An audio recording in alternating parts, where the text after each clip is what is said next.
Hello, and welcome to the Divine Darkness podcast, where we are going to walk towards the light together, bringing in more awareness, opening our abilities, and discussing all different realms of spirituality. Take a seat, open your heart, and get ready for this energetic shift to happen. As you know, today I've been talking a lot. Now that we have it recorded on the podcast,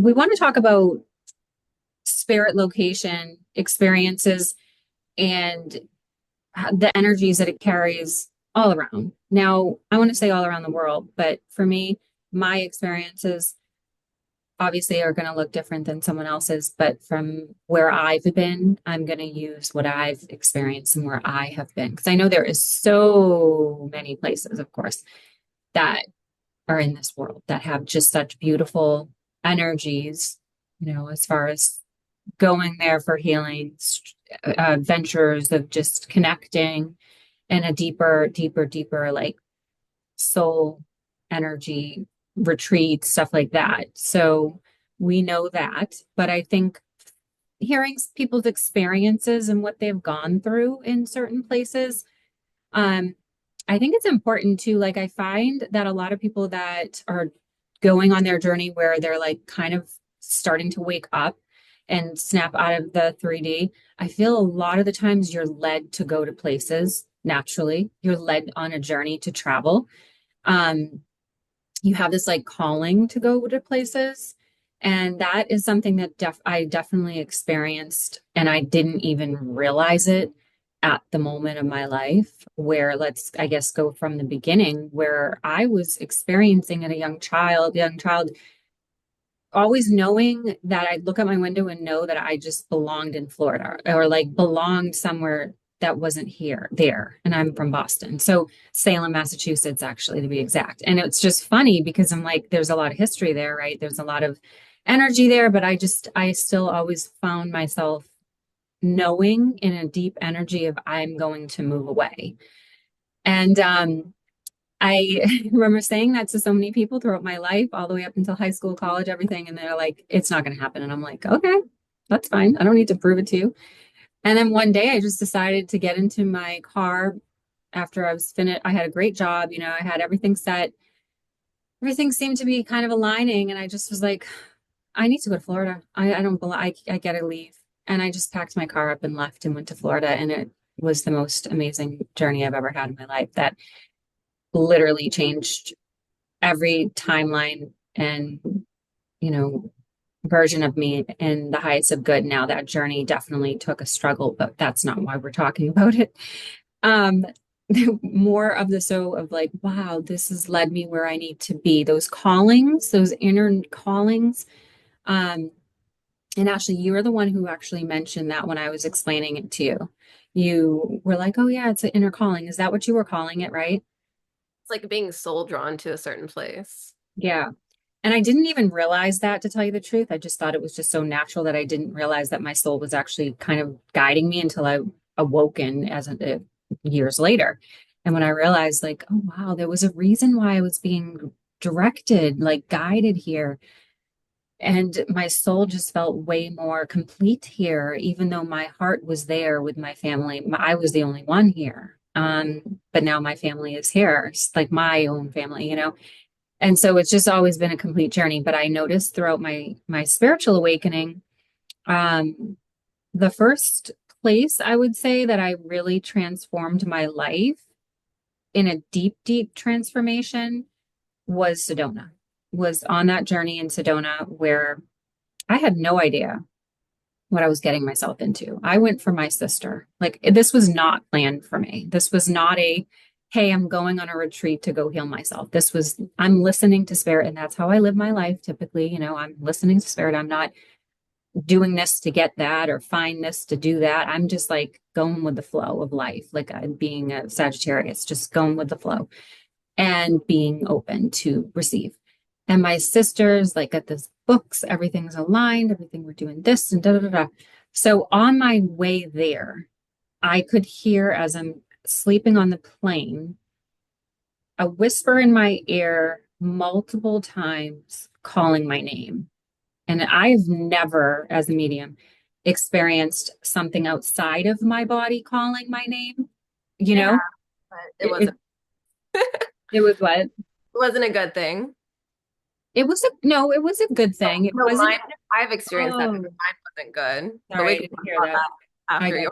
gotcha. Yeah. So for me, I get what you're saying. So it's not a normalcy, but the thing for me was I knew it was a good thing because I felt comfort every time I closed my eyes and I heard my name and I felt like my angels. I felt my guides. Like I felt that presence. And at that time, I was unexpectedly realizing that I was going to let go of a lot of fear that I had galactically. So that journey led me there. So the spiritual connection to Sedona for my journey was definitely life changing. Um, I'm going to ask you some questions so I'm not just listening to myself. But I do have other journeys, other places and other shifts. So before I switch real quick, I'm going to go back to Sedona because I don't want to lose this thought. One thing that I did experience there too, as well as the hypnosis and everything and the deep healing. One thing I want to tell you is the vortex of that energy was something I hope that I experience it again, but because it was so profound, I don't know, it would probably be better or different, not every journey is the same. But the frequency of the vibration that I heard, saw, and felt on those rocks, I can feel it in my palms and feel the frequency in my mind when I think of it. Like the way I was standing there with my sisters and we were closing our eyes and I was like, guys, what is that? Why do I feel there's a waterfall? There was no waterfall, but I felt the water, so to speak, energy rippling through my my own vortex. Like I had my palms open, my eyes closed, but my eyes were seeing waves of like frequency. And typically, as a medium, like I would see everything in my third eye, but in my eyelids, like I could see. And so that was really intense. The feeling of that was just amplifying my intuition. I could feel myself shifting into the next awakening, next healing, and so much unlocked there. And I'm not the only person that has experienced unlocked power right at Sedona. This is a powerful place. Like, have you ever been or did I've you? never been, but I mean, I've researched the paranormal my whole life, and there are certain points in the world that have just massive vortexes of energy, and Sedona is a huge one. So when you mentioned you went to Sedona and you met your guys, I was like, oh, she met her galactic guys, because Sedona Mhm. to me equals aliens, because there's just that strong portal for that kind of activity there. Yeah, that's exactly what happened to me. I've had a lot of to go into the galactic for real quick, just touch base on that. But yeah, I've had a lot of galactic experiences as a child and I didn't understand. So I was very fearful. I've been scared of aliens pretty much my whole life. Uh, Same. And so I didn't understand that fear rooted why I was so fearful of the unknown. And even though they came to visit me as a child, I was just like very scared, even though I was never hurt. But there's fear based rooted to that because my mother would experience the same thing. So there's a lot of things that kind of subconsciously was programmed. I think that I picked up off of from her. And so when I went to Sedona, I knew that I was going to connect with them on this level. Like I knew this door was going to open and I couldn't really quite explain it until I went into myself, like my past life hypnosis and regression, and I connected with the galactic, and I feel the Arcturians connected with me, and that was like life changing to show that energy and to show that my past with them and to show where I'm like where my soul star journey was led or created originated from. And it was something that I was just blown away by. And I really forever will always take that journey of everything I experienced in Sedona to forever. Um, and that was a blessing. That was a beautiful journey. That was not dense energy that I did not want around me. And I know there's plenty of places that, as a empath and a medium where I was not comfortable at, but we'll get into that after. There's plenty of places, but What about you? Do you want to share any of your thoughts on what you were saying earlier when I cut you off about the air outside of, like, hearing a voice outside of you? Yes. So I mentioned in a previous podcast, I think perhaps it was the very first one we did, but the land where I grew up, where my home was, has always been very dark, dense energy. So I've been in seven of those homes within that kind of radius, and they have all been dark. Even with all the windows open, all the lights on, it's just dark. And I never really understood as a kid. I just knew that every single one of those houses was dark. And I've experienced some really dark energy, especially in my house. There was a lot of negativity in my house. My mom is a narcissist, like she's no bueno.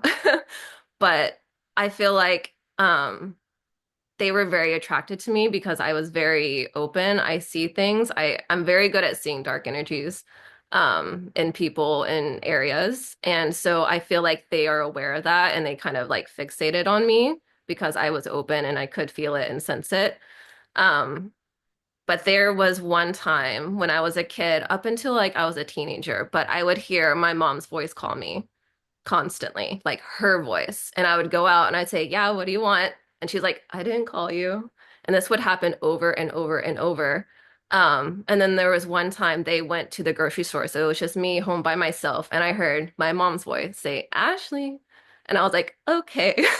I just got chills. Yeah, no. So there's these things called mimic demons, is what people call them. And they're these dark energies that try to get your attention to put fear in you to feed off of it. And they can mimic your voice when it gets really bad. They start to mimic your own voice back to you. Sorry. Um, Did and you so feel scared when you were little? Did you feel scared?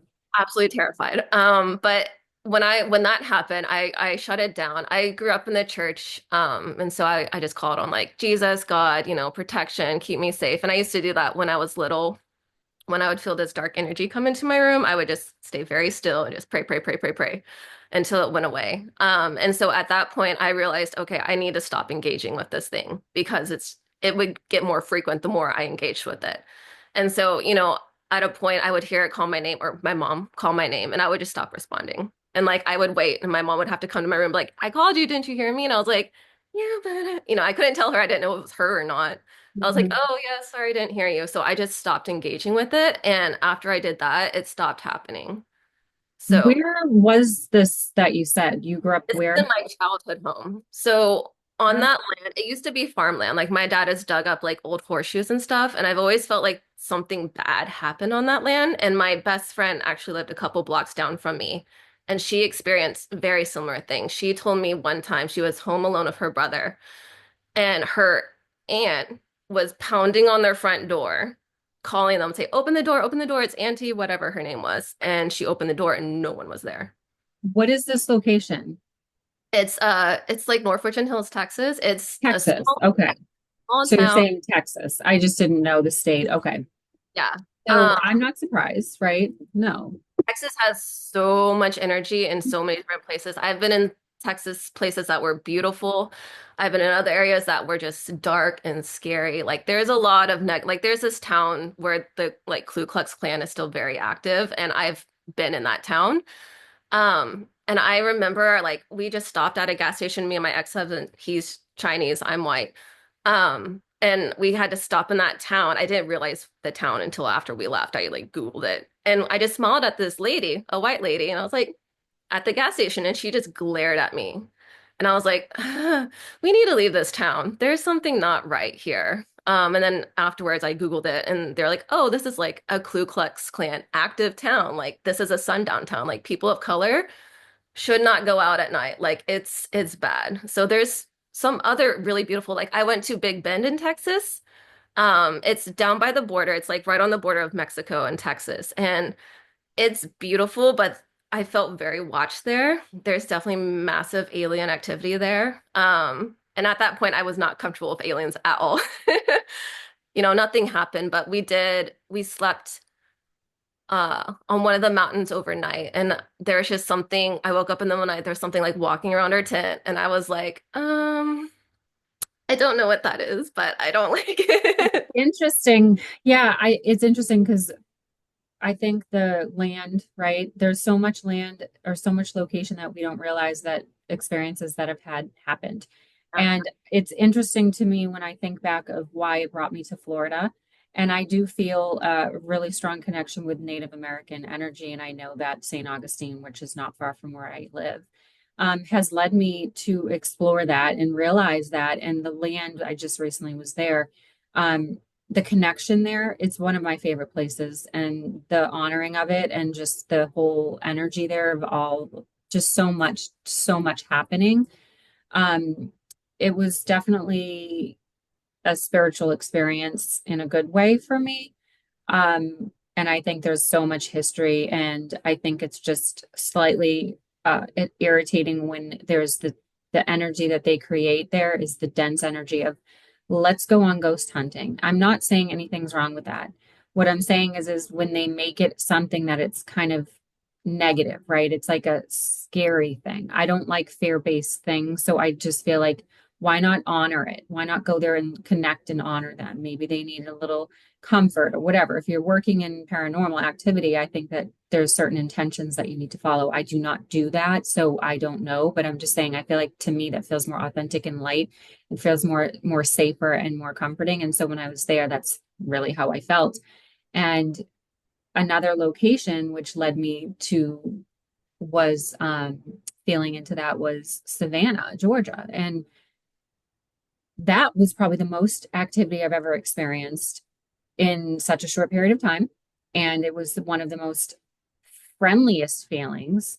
I Um, I haven't spent much time in Georgia, but the times I have passed through, I love Georgia's energy. I don't know what it is. I've been in Atlanta, but I well, love. I'm talking when I say the most energy, I'm talking for me, like the cemetery or like the cemeteries there, but like even the people were great, but like the energy there and all the orbs that you could see and the paranormal activity that's happening. And um it was just such a great experience. I will say the Airbnb we stayed at was across the street from the cemetery, and it is ancient. And the Airbnb was like 1800s or more. I mean, older than that, I believe. And I definitely could not sleep in one of the rooms. So we felt immediately, I'm like, I need to get my crystals and cleanse. I went and purchased some Palo Santo. I didn't have it with me, but I have my crystals. I did as much as I could, but I could not sleep in the master room. Like we did not. We were like, we need to go in this room. It's just there's something not welcoming, but not mean. Like it was I'm And I mean, still here and respecting, and I'm going to respect it, and I'm going to just move. I have chills as I talk about it because I wasn't scared. I wasn't fearful. Like, we weren't scared of it. We were just like, oh, okay, we're going to honor this. This energy right here is your energy, and I'm feeling into that, and I'm going to just respect it. And this one's going to be over here for me, and you can honor that. And they were just this boundary almost is what it felt like to me. It was a stronger boundary where they just needed to have that person implementing it. So a physical being implementing the strong boundary. Not that I'm telling you to banish and go to the light and leave. It was more of like this dense energy of just like, okay, honoring this space that was. Um, yeah, and there's and some spirits that are more welcoming, that love having people in their spaces and love to be remembered. And then there's others that just want to be left alone. mm, Um, and I watch, ghost hunting TV shows all the time. I actually stopped a couple years ago because I started getting upset because like there's this one show, I think it's Ghost Adventures with Zach Baggins. I do not like Zach Baggins. He antagonized the spirits that he visits. Like I have never liked his shows. And like I would start getting frustrated because especially when they would encounter like children's spirits, they would just leave them there. And I was like, you need to cross them over. Like it would hurt my heart for them to be stuck in these places that people constantly were visiting and interacting with them and often antagonizing them. And I was like, this is not okay. Like it mm, really upset me after a while. yeah, I agree with you. And I think, though, at the end of the day, too, depending on the spirit, it's going to Yeah, be their choice. some spirits want to stay and Yeah. they love that, but others are just they're miserable there and you can But feel that. I also do believe that, like, they're in multiple places at once. So I don't necessarily believe that, like, they're not able to go and come back. Right. And I remember connecting with one and we went, me and my daughter and I had this connection. We at the cemetery she wanted to go, and we went and we were communicating with one of, well, I was, but she was with me. And it was like, you're here most of the time in heaven, though, is what the spirit Oh was no, Erica, relaying. you froze. Oh, interesting. Okay, we're good. I'm at the Yep, edit. Yes. edit that, sure. So what I was saying is the energy of the spirit. Yes. So at the location. So I do believe that the spirit that we were communicating with was in the cemetery, but he would often say that he was often in heaven. So it was like, I do believe that they can be in multiple, they choose to be where they want to be too. It really depends on the spirit. I feel like some spirits are 100%. more stuck than others, and then others just want to come down and visit and hang out and interact and just go back and forth. Yeah, and I think it depends on the location too. So for example, like there's certain places where and for the what I've experienced. So one place I didn't get to talk about that changed my life. I'll go back to it, but another one that changed my life. But the journey of going into a shop that was a metaphysical store was something that was definitely heavy, dense energy that I immediately, this is before it was when I first started becoming like known of like my abilities of like intuition and reading people. I've always been a medium, but it was like, oh, wow, okay, now I can start Reiki healing and become a coach and actually read others and stuff. And so I was on that path. So my boundaries were not good. My spirit boundaries were not good. My physical boundaries weren't good. I was working on a lot. So I went to this metaphysical store and immediately felt something was off. The way the hall was, it was a narrow way of like just you'd have to walk far down. And as I'm walking, I have chills talking about it. As I'm walking down, I'm like, I don't like this place. Like something's here that doesn't feel right. And I've never experienced that before growing up in Salem, Massachusetts. I never experienced this going to anywhere in my life. Um, and all of a sudden, and I know I was vulnerable at the time without my boundaries, but all of a sudden I just felt this like feeling of my choking. Like could not talk. I was coughing and choking and I needed immediate like relief. Like it was bad. This woman that worked there came over and running and gave me, she said, stand over here. This is the Archangel Michael corner and here, hold this selenite. Are you an empath or a medium? Like, and she laughed it off. And I said, like, yeah. And I held the selenite and she was hold this, keep it with you the whole time. And I'm like, oh my gosh. And my friend was there and she was just like, kind of just walked past me, didn't even acknowledge that I was joking. She kind of still was walking because she was so curious at the time too and stuff. And I'm like, I actually left her early from that place. She was still talking to the woman in the back, very emotional. But I was standing beside her and I'm like, something is not right. And she said, yeah, there's a lot of dense energy right here. Like something happened. This man, something where there was a man murdered or something in centuries, years ago. And I'm like, okay, thank you. I'm going to purchase this selenite. I'm leaving. Like, I'm adios. Bye. And my friend was still in there just hanging out. Like, she's crying, emotional. Like, there was a lot of energy in that place. So I came back and I felt not right. So I was learning a lot of intuitive energy healings, a lot of energetics, a lot of clearings and knowledge on that. But I felt like my mentor at the time, I felt I needed something deeper. And she connected with me, and I was having the worst anxiety, the worst panic, the worst fearful thoughts. I've never experienced that before, um, meaning so quickly, and I knew something was off.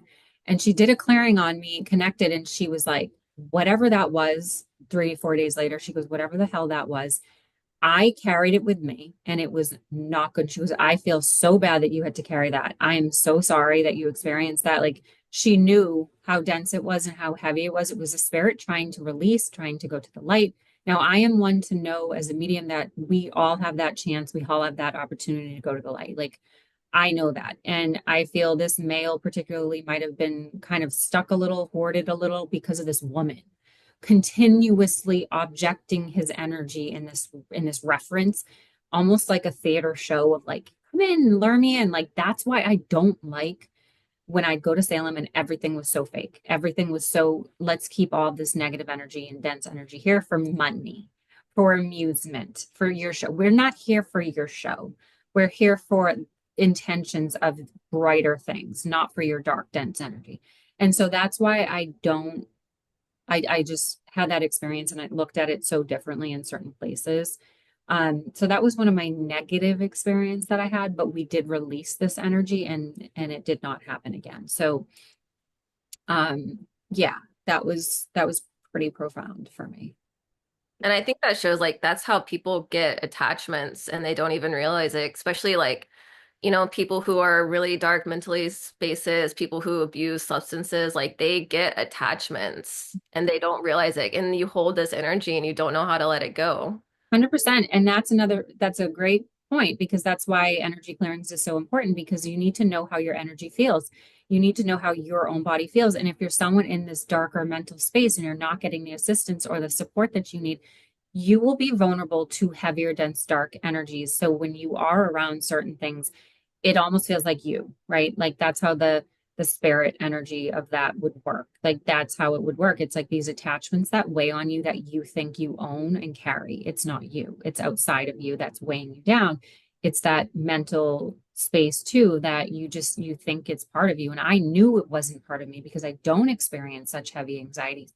I don't experience such negative mental thoughts. I was working on myself like at that time. So that's why it's very important to focus on reprogramming and healing and clearing and knowing how your energy feels and how your physical body feels and your emotions and honoring that so then you don't get too deep and suppressed and dark and constant waves of just heaviness because it's carrying from outside of you and just like kind of like for constantly placing it on you, constantly placing it on you, and you don't know the difference and it can just weigh, it can be a heavy burden and you're just carrying it with you and you think it's I mean, yours. that's exactly how I grew up. Like, I was just stuck with this negative energy and I didn't know, I thought it was me. And I just realized that I was so vulnerable. I didn't know boundaries. There was a spirit of a little girl that lived in my house that I saw once visibly. And she wasn't negative. But I feel like she had a mother. I had this one very bizarre nightmare, and it was her mother was outside of the house and she charged at me and I like locked her out of the house because she wanted in, like she wanted her daughter. But she was not a good spirit. And I just felt like this little girl, she got attached to me because, you know, we were similar. We were both young girls and I've always been very receptive and I have never had good boundaries physically, emotionally, spiritually, because I never been taught them. Like my mother's always been very enmeshed and like, invasive. And so, still have spirits. And it wasn't until I got older and she did I felt bad. I felt bad at the time because I knew she just wanted company and attention, but she like strummed my guitar. Like nothing touched it, but she strummed my guitar and I was like, okay, that's it. Like I cannot dismiss that. Like she used to push my dolls off the shelf and I was like, maybe it's something else. So But the thing with the to go back to what you were saying, the thing with the negative energy, it's not so much negative, right? It's more of it's not yours. yeah, And if it's not yours, there's no need necessarily to have them. Like it's not necessary to have that energy around you if it's not yours, right? So it's not your pure soul. So yeah. that little girl might have been needing a little company, saw that you were vulnerable, wanted to play, wanted to be around, but it's like you technically don't belong in that frequency with her, right? And when you set those boundaries, they know and then they can go back to where they need to be. Now it's different of course for your loved ones. Like if you have a loved one that you want, because I want to reiterate that it's not a bad thing to have your spirit of your loved ones around or your angels and your guides. It's the difference is knowing your energy, how it feels and who you are in your own space of your soul, but allowing frequencies in the highest of love to that have contracts with your soul that have come here for your journey, including your loved ones that have crossed over that are there to assist you on the other side. So it's important to know that you can still have that frequency. It's not like, oh, I need to wipe clean of every single attachment that I have with my guides. No, your guides are going to be with you no matter what, but it's free will to bring that awareness in. And I think with your spirit of your loved ones, sometimes let's, I guess, talk about this real quick, is that sometimes if we are going through a heavy stage of grief or any type of healing, it's not necessarily in the highest of good to have that loved one constantly around if it's triggering you or bringing up, so unless you're healed or working on it. I think it's to have both is good, to work on both at the same time. Because I know that your loved ones are always in the highest of good for your intention when they do connect. But people get frustrated when they're not, like, why aren't they showing me? Why aren't they coming forward? Well, there's certain things, and most of you hear this and know there's certain things that you need to work on, and you have to do it alone. I will always say to people, like, in certain stages, you're never alone, because we might feel like it, but it's spirit showing us, hey, we need to do this journey on our own, and we have the answers and need to figure it out. It's not looking outside of us for our guides, et cetera, et cetera. So I just really wanted to clear that. Yeah, yeah, and for sure, this little girl, like, she had no ill will towards me, but I Googled, I was like, how do you get rid of a ghost? I I did Googled it. my first spirit transition at like 13 years old, didn't know what I was doing, but she never came back. Like, her energy never came back. And after I did, I felt bad. I was like, oh, I think she just wanted a friend. But but it scared me so much, and I didn't know what to do with that. And so I was just like, you need to go. Sorry, no offense. But what I did wasn't bad. She wasn't bad. She wasn't trying to hurt me. Yes. But I did feel a little guilty making her leave because I was like, she just wanted connection. She really did. But I know now that she's in a better place. So that was my first spirit transition. Didn't really know what I was doing, but I did it. Yeah. Well, we have to remember too, a lot of the times they want to live through us, and that can take a lot of our energy. And we, we can't allow that in spaces of us, especially when we're children, because it can alter the way we do develop and the way we do grow and the way we trust ourselves and our intuition. And I experienced a lot of dark moods, a lot of dark energy as a child. Like, there was so much that I just had to handle because I didn't know how to not let it attach to me. And I always took it on as my own. And I do that with people too. Like, there are certain people that I have let drain my energy for very long amounts of time because I didn't have those boundaries. I didn't know.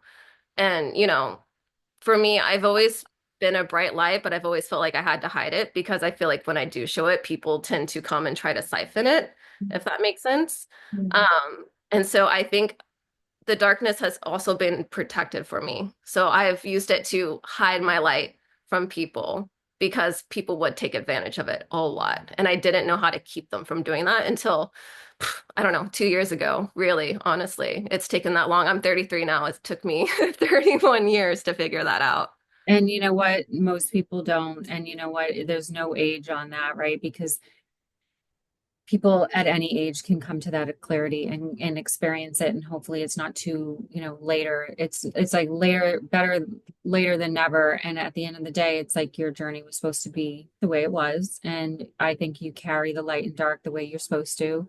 And I think the same, like, I was more dissociated for me, so I never actually, I feel I soul retrieval myself when I was like in my 20 or late 20s. So I feel I literally dissociated to attachment. And I think that's why I was so good with, like, not having other people's energy around me, if that makes sense. So, like, even though I'd channel and connect and like speak to the dead, um, it was always like it never felt like, it felt better. It felt comforting for me. That was like the only time in my dreams too, was like that I could feel connected to myself. So I actually think the way our journeys work is exactly how our soul is needed it to, because I don't, and when I associate, if I associated with what I experienced, I think that I wouldn't have been able to have such a clear channel and continue that.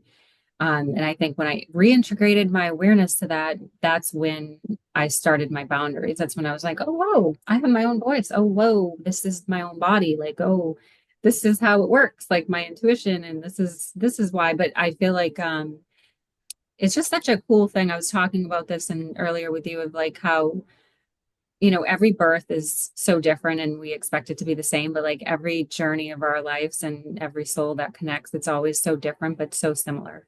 Yeah. So different, but so similar. Like there's always one thing that's like, or multiple things that you can be like, wow, I totally understand what you're saying, even though our journey's not the same, right? You and I have different journeys, but we have very much similarities in ways too.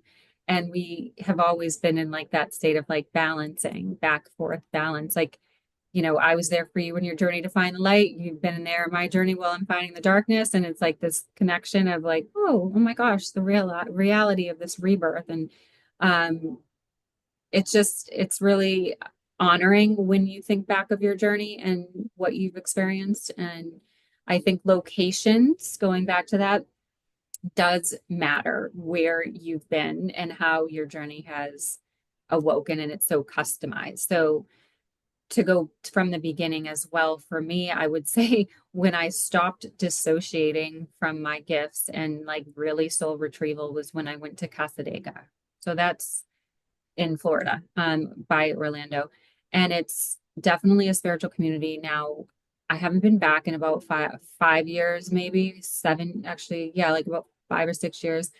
Um, and I feel it was destined to be when I went and the time and place when I went, because guess what? What's so wild is I lived in Orlando for about, I don't know, 14, 15 years.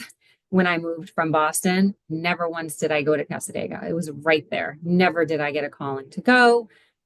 Not even a thought. And then when I left Orlando, I moved 45 minutes to an hour away. And then I ended up to Casadega. Like a year later, I was like, oh, what's this place? Oh, yeah, I should go there finally now. And I booked a trip with my mother and I, and we stayed the night in this amazing old hotel. The way the journey worked was beyond phenomenal, and just that changed my life. That she one a couple words awakened me and my soul to the point where I just divulged, like just let go. I accepted my mediumship. I accepted that I was a medium. I accepted that I was different. I accepted that I'm not different. I accepted that I'm weird. I accepted that I'm not weird. Like, like I just was like fucking everything acceptance. Like this shit is normal. And it wasn't for her, I would have never considered myself normal, right? Like I was so I'm such an outside thinker of the box. I'm so don't put me in a box. I need to be everything is going to go against the grain. And so for my whole life, I always felt like that's not the right way to do things in life. And so when I met the medium and gave me that mentorship, so to speak, or that kind of empowerment of what I already knew, just that confirmation and the way it aligned and what she told me, it was so on point in the journey and how it was supposed to work out. And I just knew it in my failing in my whole soul. And I remember that night I couldn't sleep. I could not sleep in that hotel. It's like 100,000 years old. And I was like, she just told me all the stuff I needed to hear, confirm that I'm a medium. I'm on this journey of literally showing the world that I'm a medium and not hiding it anymore. Now, my close family and friends knew at that time in my life, but not to the point where I was going to show it and be vulnerable to everyone. Um, I was up all night long, and I feel like there was spirits pinging me every second, and I was just like in heaven. Like it was amazing. I was just so like embracing, and they were all like cheering, like she's fucking did it. Like she's not suppressed anymore. I love that. So funny. And then all of a sudden everything just kind of clicked and aligned. And after that, yeah. So location for sure. Location changes you. Um, I would say I started my spiritual journey really here in Texas. I had a Kundalini awakening with my then boyfriend, who is now my boyfriend again. Mhm. Um, very funny. Long story with that. But with him, I saw auras for the first time, like physically saw an aura, which I was like, this is the wildest stuff I've ever seen in my life. But we had to split, and then I met my now ex-husband shortly after him, and we moved to Virginia, Norfolk, Virginia, which we were there for 4, 5 years. And I love Virginia's energy. I felt very peaceful there, even though in our house there's energy. So there's like shadow people. There's like two kinds. So the ones I saw were more like energy timestamps. So I would see these shadow figures just like kind of rush by me all the time. And it's not so much actual spirits, it's like old spiritual energy. And there's just so much of that in that house. And I literally had to cleanse it like 5 different times to get them to stop. Like there's just so much old energy in Virginia, but it never really felt negative. And it was there in Virginia, like I really got into like my witchiness, my spiritualness. Like I just really developed there in Virginia. And I think it's really interesting because my My answer, so before I knew my ancestral history, I've always been called to England, Scotland, Ireland, and France. Always wanted to live there, always wanted to go there. Come to find out, I am mostly Scottish, Irish, English, and French. I could totally see that. I've always been so drawn to those four locations specifically. And I actually found out not too long ago, after we moved back here to Texas, that my great whatever grandfather, he's like one of the founding people, like founding families that came to America, to Oh, Virginia. wow. Yeah. So like technically I'm like a daughter of the founding father, whatever, I don't know. But like I just always felt at home in Virginia and I miss Virginia. I saw the ocean for the first time in Virginia. I'd never seen the ocean before. I'd always been landlocked, North Texas, never been Are anywhere else. you in North Texas now? So I'm in North Texas now. We went to Houston. But Virginia is your calling. Yeah, but I loved Virginia. But actually, I think my soul calling is in Oregon or Oh, Washington. wow. Yeah. I did a report in elementary school in Oregon, and just everything about it just felt so good to me. And I was just like, I love this state. Like, I don't know why, but Interesting. I feel very drawn to like the West Coast, like Upper West Coast. Not so much California, but like the Upper West Coast. Hmm. So I feel like that's gonna be where I'll probably end up in the later stage of my life. But yeah, I really enjoyed Virginia. We went to a lot of historical places and I never felt negative energy. Just like old energy, never bad spirits. And we went to Shenandoah. Shenandoah National Park is like my most Yeah. favorite place in the world. Oh my gosh. So, I went yeah. there, it was like my soul felt at home. I was like, I'm gonna build a hut here. I'm gonna be a witch of the forest. It was fantastic. We stumbled upon this old like gravesite and it was just so peaceful. Like my ex-husband now, we went together and he was like, I'm so scared. I'm like, no, it's so peaceful here. It's so beautiful here. There's So spirits. my shaman Naomi, she has a retreat coming up and it's there. It's in Washington. And I was like, oh, I wish that, that called me and I could go and have that capability right now. It just isn't aligning, but it just looks amazing. Beautiful. It is probably my most favorite place I've ever been, ever, is Shenandoah. Like the forest there is just so, I am I planning don't a know how trip. to explain it. So my family has been calling, like my sisters and I have been having a calling for a very long time, and it's happening now that my grandparents are laid to rest. They're from Portugal, and my ancestors are from Portugal. So literally, like, came to Ellis Island. Oh My no, you froze grandparents. again. Oh no, am I frozen? Is it lagging? Frozen, frozen, frozen. Okay, all right. Well, we'll edit that. Um, Technical difficulties, but yeah, what I was saying though is my grandparents we're having a calling since they've closed their chapter and they're laid to rest to Portugal, of course. So that's like our roots, right? Like if it wasn't for, I was just talking to my daughter about this, it's like if it wasn't for, and by the way, today is the first, so Titanic set sail on April 10th. My daughter's doing a whole thing on it and it set sail April 10th. And so it was one of those ships back then where that was, if it wasn't for that type of energy of transporting people back and forth from there to Ellis Island or there to, yeah, I think of it was around the time my grandparents it was like 1915, which is when the Titanic roughly was going on. And so in that generation, if it wasn't for that, all of my ancestors would have not made it over. Now, thankfully, they weren't on the Titanic, but just that journey in that chapter and just going to Portugal, it just would be amazing. But the Titanic actually didn't, just a little reference, it did not sink until the 14th. So my daughter and I will be doing like a little honoring and remembrance of that because it's Obsessed with the Titanic as a kid, like obsessed with Titanic. so she so I can understand that. Now we went to a couple museums and she does not like she's a very big empath, so she doesn't do well with seeing like the ship underwater or like particles of the ship. She can't. It's like she feel like she's just becomes it.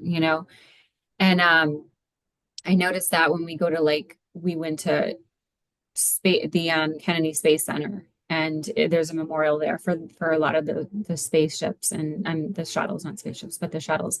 And there's particles in honoring, and there's a whole remembrance of them. And I realized just obviously throughout her journey, she just is very particular with spacecraft or aircraft and like boats and underwater. And so long story short, I think it's a great time to honor the whole another talk about location, right? Location of where that whole energy lies, right? The respect of that. I guess there's a reason why I brought up the Titanic. And I think it's important because what happened with that shuttle kind of pushing the limits of what can I do based on my own ego, mine, what can I do? And it didn't go in the right way, right? Where not only the way the ship of safety, but the people that just recently went and never was found.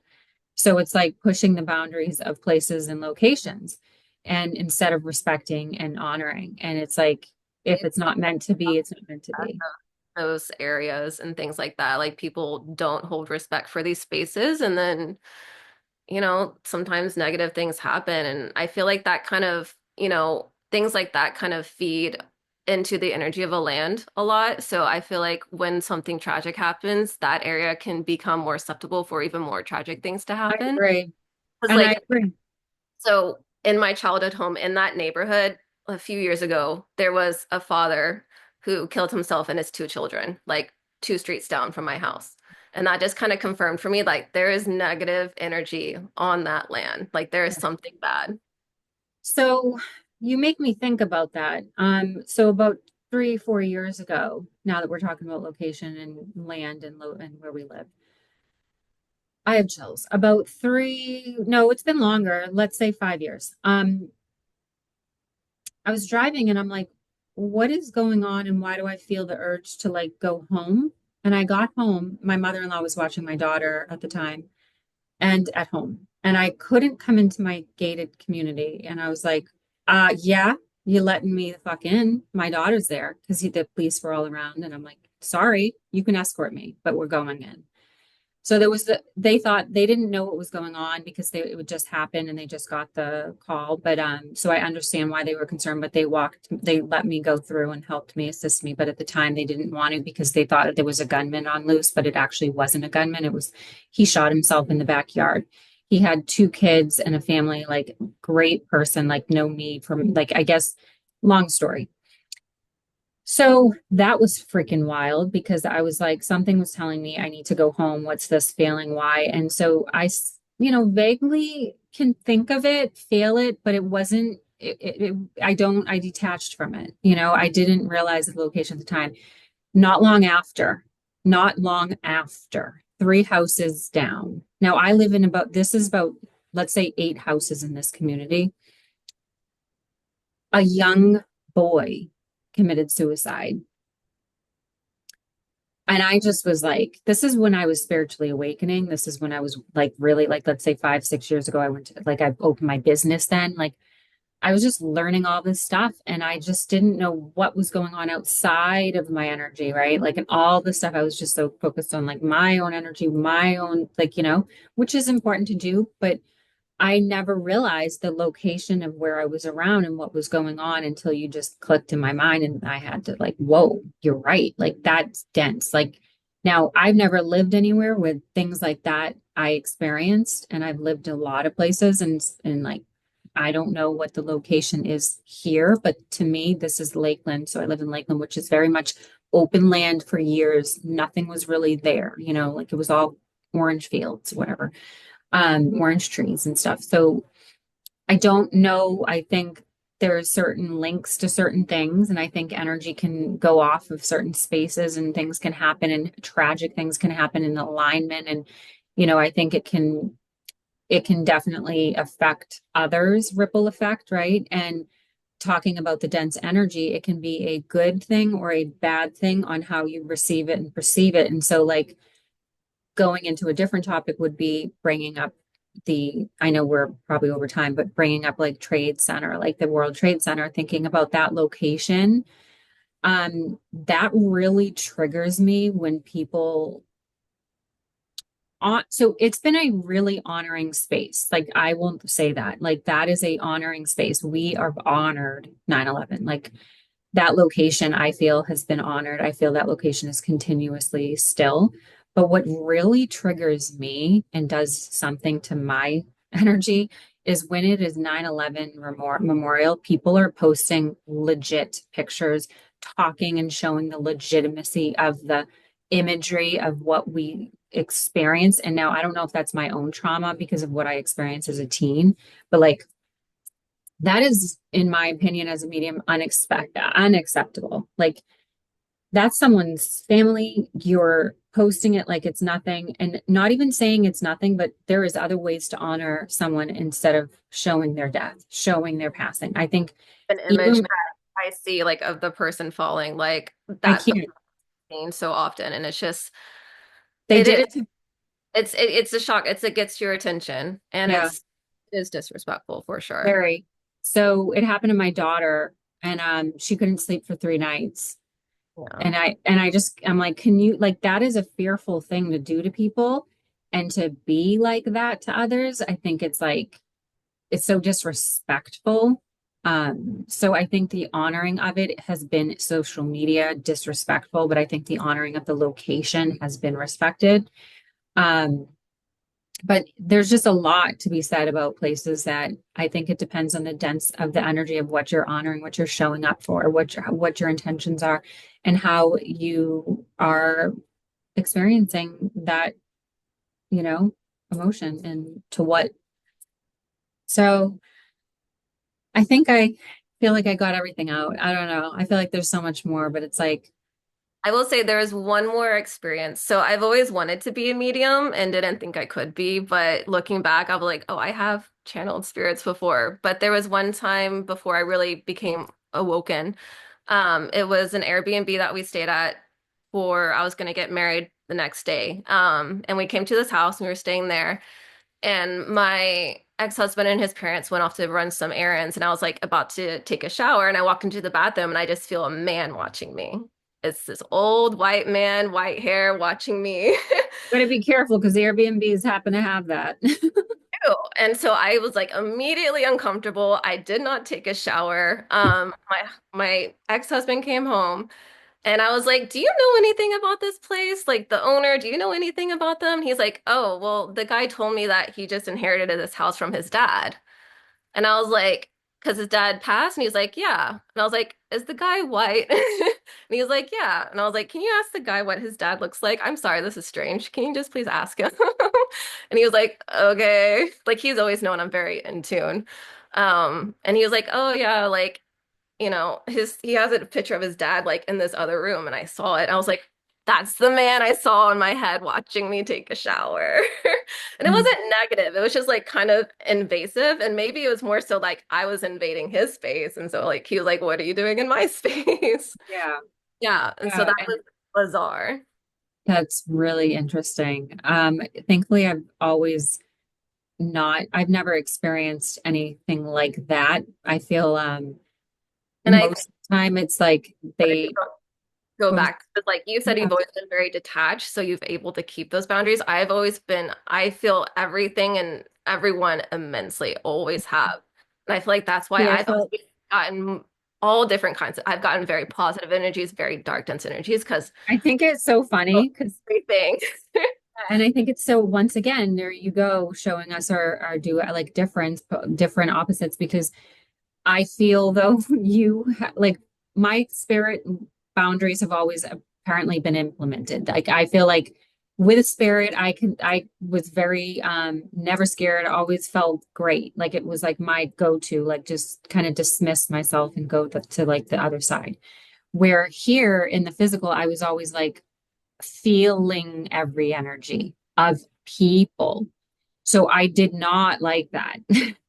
I did not like that. So I dissociated quickly from that feeling as a child. And then obviously through my teens and until I became like young adult, I would say I would kind of realize that. But I think the opposite, right, for you, where you were seeing and feeling and recepting to these energies of spirit where like they weren't necessarily something where boundaries struck, right? where people, I was like, I had no boundaries with people. I felt every shitty feeling from others and I thought it was mine. I felt everything from anxiety and I would be like looking at someone and I knew they would be lying to me, but I'd be like, well, how can I prove this shit? I can't even prove this shit. I know they're telling me a lie. Like, I don't believe a damn thing. I feel weird in this situation and they're making me feel awkward, but I know the damn truth. But you think that I'm crazy because I feel a certain way, No, trying to 100%. I gaslight am me. such a good lie detector. Like, and I have learned how to put energetic boundaries on everything. It's still work in progress because I was so open to everything for so long. But like now, like with people, instead of like so much feeling the lie, I get this little voice now because I asked my guys, I was like, help me to not be deceived because if I'm not like feeling into everything, I'm gonna be deceived. And now I just have this voice that goes, liar, when someone tells me a lie. It is the funniest thing. Like I cannot and like I'll just be like reading something online and it'll go liar. And then I'll read the comments. I was like, oh, this is bullshit. Like It's so funny. I it's think for me, it's a feeling in my gut. It's a it's my solar plexus moving something. and I I think don't for me, necessarily hear it. It's more of a like feeling. I've had to like make distance from physically feeling things because I have always felt everything and everyone. And so for me now, it's like I utilize more like my Yeah. clairs sends things out. Yeah. I don't I get it with their energy and take it on as my own. mhm. I think how we should I think we should probably maybe close and just close it with the maybe couple tips. My tip would be for how to kind of clear your space on where you would be going, maybe some places. This is another key tip on like, hey, I have to go to this like amusement park or I have to go to this like gathering or a location or a place, or I don't really want to be there, or whatever it is. For me, I would say setting the intentions before you go to just ground yourself and connect to your own physical body, and always envisioning myself with this beautiful glowing sphere of like light body connected to source, grounded through anchoring into the ground and connecting to Mother Earth. And I feel like connecting to Mother Earth with the source white light, grounding and pulling all that energy up to your crown and just really anchoring into that is how I clear, connect, and protect. That is my key thing. I do like selenite if I go to places that I'm spending the night at. Um, that's just my go-to crystal, go-to thing. Like for clarity, I can't not use a selenite. I think it's one of the most powerful for me. I know some people, I know a medium that actually channels and uses selenite. Black onyx and black obsidian for my protection. Those are my stones. And that's totally, yeah, I think everyone has their own thing. Because I was saying the girl that uses the medium, I mean, that uses the selenite, she actually doesn't carry it and use it unless she's doing readings, Yeah, I where it's only mine opposite. for like my cards and stuff to clear the energies out. Yeah, so for me, it's the opposite. I'm using labradorite when I do readings and when I clear my readings and my cards. But with selenite, I clear my energetic field and like spaces. But I think that is helpful, and making sure that if you do encounter an energy, you feel the difference and and you honor the space of where you're going with respect and show the intention of what it is that you're trying to gather. Maybe you're curious and you're going on a journey and you're like, oh, I would love to see like a ghost. I'd love to get to connect with like a ghost. Just really make sure you're protecting your energy, because I know most of the people now and a lot of mediums right now say like I don't believe in protection. Like as long as you're in this high vibe frequency, you don't believe in, yeah. Okay. But everyone has their own, and I'm not saying that's bad, but for me, I have definitely learned through my experience, energy protection as an empath is so important as a medium. And when you are connecting to spaces, places, others, realms, all of that. I think calling in certain energies in the corners of your field, like your left, right, and also on your root and your grounding, calling in certain energies for those corners protection. If you're going into a place in space, I think that's important. Absolutely. I mean, I agree. Like I've been completely open and I do not recommend that whatsoever. Not at all. And I think really what's important, especially for people who are empaths and for people like me who feel literally everything, working on your literal boundaries with people in the physical realm is also a crucial step to really be able to make boundaries in the spiritual realm. Absolutely. For me, like those kind of pretty much coincided. It wasn't until I really learned boundaries with people that I got good with having boundaries with spirit. Because before I had like shut everything out spiritually because I hated feeling it. Like it was weird. It wasn't good. Mhm. Sometimes it was fine, but not always. And I did. It was all or nothing for me. I didn't know how to have a gradient of, I guess, boundaries. And so it wasn't until, I started making boundaries with people in my physical life that I actually was like, okay, so I can apply this now to the spiritual life. So I think that is also really crucial for people to learn. So funny because it was the opposite. It was like I had spiritual boundaries with spirit, and then I'm like, wait, I need to have spiritual boundaries with people and And it's actually really use this. everyone. It is so different for everyone. So, Oh, of course. I think it's it goes with whatever you flow with and whatever you're taking in and integrating that resonates for sure. I want to close though with just the intention of if you are feeling called to go somewhere, do it, but let it come natural. Let it come natural. If it's been in your soul, your journey is supposed to take you exactly where you're going to go, and there's no doubt in my mind on that. to go there, it'll happen. I feel like there's been places I wanted to go and I just been blocked, blocked, blocked, blocked, blocked because I wanted to go there more for an experience than so much like, oh, I'm just feeling super drawn there. So, that's also a thing that spirit does. I think putting your hands up, surrendering, and not expecting a certain outcome in any type of aspect of your life. I'm Life going and to leave it at that is so important. surrender and trust.